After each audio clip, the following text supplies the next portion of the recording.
Inscrire le sport béninois dans les performances et dans la durée. C'est l'objectif de cette rencontre qui a réuni les acteurs et les décideurs de la chose sportive avec leur ministre de tutelle. Et pour y parvenir, le gouvernement de Patrice Talon va plus loin dans ses réformes. Et l'un des points d'ancrage de ces réformes est ceci. Au-delà de l'effort que l'État ferait pour accompagner le développement du mouvement sportif au Bénin en termes de financement, que nous allions également impliquer le secteur privé. Nous avons fait un premier pas. Nous avons mis dans la loi des finances que les salaires et investissements sportifs étaient défiscalisés. Nous avons fait un deuxième pas en disant que les grandes entreprises exerçant au Bénin, dont le chiffre d'affaires est supérieur ou égal à 1 milliard de francs CFA, contribueraient à 1 pour 1000 hors toute taxe de leur chiffre d'affaires au financement du sport.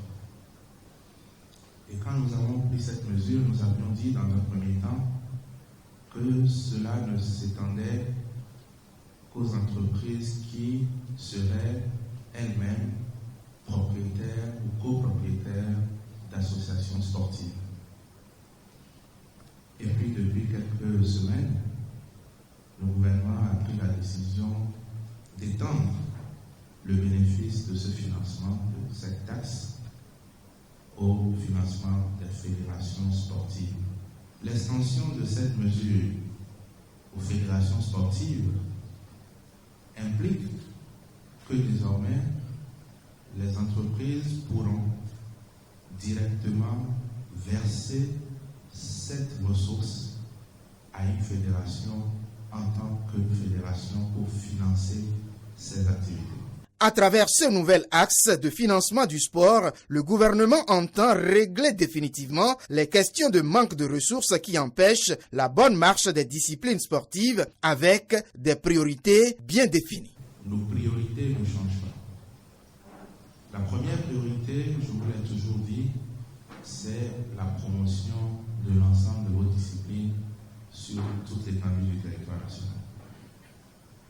La deuxième priorité, c'est l'organisation de façon régulière d'un championnat de bon niveau et dont le niveau doit s'améliorer d'année en année. La troisième priorité, c'est la participation aux compétitions sous-régionales et continentales avant d'aller plus loin. La dernière priorité, c'est que chaque franc investi par le secteur privé, par l'État central, doit concourir à la mise en œuvre d'un plan d'action que nous aurons validé ensemble. Toutes choses appréciées par les responsables de fédérations. Ces décisions vont permettre véritablement de pouvoir permettre aux fédérations de mener des activités de développement du sport de façon générale. Ça aura un impact très positif au niveau de la Fédération béninoise de roller sport. Comme vous le savez déjà, nous sommes une fédération très dynamique et nous avons une vision. À terme, plus d'athlètes sans contrat et plus d'athlètes souffrant de manque de revenus.